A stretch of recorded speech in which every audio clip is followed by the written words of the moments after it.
Conversation with English. හයවෙනි පාඩමත් එක්ක ඔයාලා එකතු වෙලා ඉන්නේ මේ English shooter. අපි යමු පාඩමට. මේ කතාව කෙනෙක්ගේ ATM කාඩ් පතක් මේ යන්ත්‍රයේ ස්ට්‍රක් වෙලා තියෙනවා. ඉතින් කස්ටමර් කෙයාට කෝල් කරලා ඒ ප්‍රශ්නය විසඳන විදිය අද අපි බලමු. Hello, I need some help. My card got stuck in the ATM. I need some help. My card got stuck in the ATM. මට උදව්වක් අවශ්‍යයි. මගේ කාඩ් එක ATM මැෂින් එකේ හිර වෙලා තියෙන්නේ. My card got stuck. මේ got කියන පදයෙන් අපිට විවිධාකාර විදිහට පැටර්න් සෙන්ටෙන්ස් හදන්න පුළුවන්. ඉතින් මේක ලොකු පාඩමක්. ඉතින් මේක මම දැනටමත් කරලා තියෙන්නේ. ඒකේ link එක description එකේ තියෙනවා. ඔයාලට ගිහින් බලන්න පුළුවන්. දැනට මේ ආකාරයට මේ got කියන පදයෙන් හදන්න පුළුවන් examples බලමු. He got hurt. ඔහුට තුවාල වුණා. The mobile got damaged. Mobile එක damage වුණා. The key got lost. යතුර නැති වුණා. My card got stuck. මගේ කාඩ් එක හිර වුණා. In the ATM. මේ in the කියන්නේ ඇතුලේ හින්දා. එම නිපාත පදේ තමයි එතන භාවිතා කරන්න අපිට පුළුවන්. In the ATM. මේ ATM යන්ත්‍රයේ මේ කාඩ් එක හිර වුණා. ඉතින් ඔයාලට ප්‍රශ්නයක් වෙනවා ඇති දැන් මේ කතනේදී මේ ඉන්න දාන්න ඕනේද ඔන්න දාන්න ඕනේද? ඉතින් ඒවා ඔයා මේ ඉංග්‍රීසි භාෂාව කතනේ යෙදෙද්දී ඒවා නිකම්ම ඔටෝම එක හුරු වෙනවා අපේ මනසට. ඉතින් ඒ ගැන ඔයා ලොකු අවුලක් ගන්න ඕනේ නැහැ. දැනට ඔයා මේ විදිහට මේක ඔලුවට දාගන්න. ඒ වගේම අනිවාර්යෙන් මේ got ගැන මම කරලා තියෙන පාඩම ඔයාලා බලන්න. පොඩි අයිඩියා එකක් ගන්න පුළුවන් ඉංග්‍රීසි භාෂාව පිළිබඳව. ඊට පස්සේ මේ කස්ටමර් කෙයාගෙන් කියනවා may I know your current location please කියලා කියනවා කරුණා කරලා.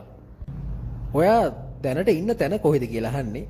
ඔයා දැන් ඉන්න ස්ථානය may I know your name may I know your address. ඕවා හරිම සරල තේරුම්. I am at the city mall on the ground floor. I am at the city mall.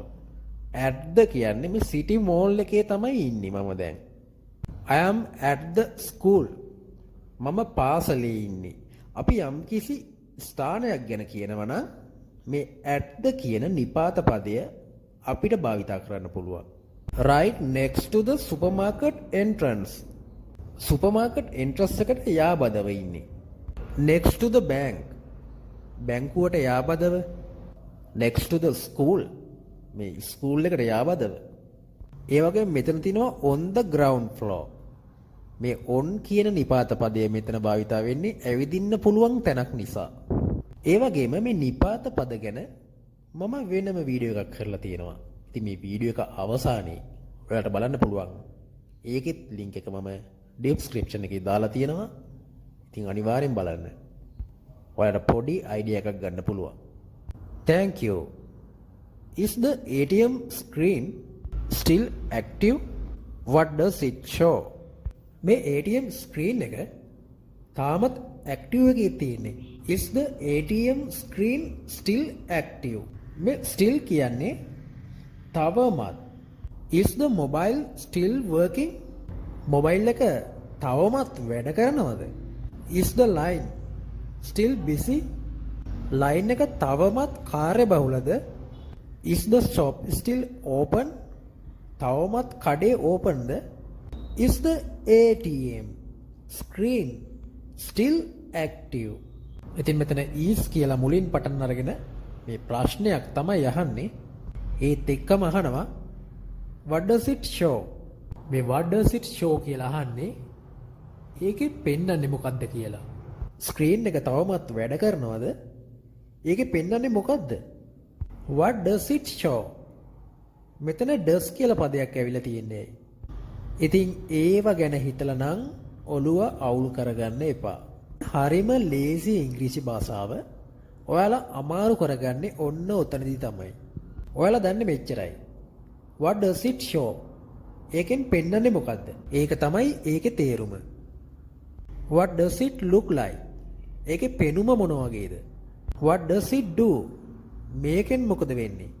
What does the message say? message එකෙන් මොකද්ද කියලා තියෙන්නේ? The screen says screen එකේ පෙන්නනවා එහෙම නැත්නම් screen එක කියනවා please wait ටිකක් රැඳී ඉන්න කියලා. And it hasn't changed for almost 5 minutes. It hasn't changed කියන්නේ මේ has not කියන එක කෙටි කරලා. Hasn't. It hasn't changed. It hasn't changed for almost 5 minutes. විනාඩි 5ක් විතර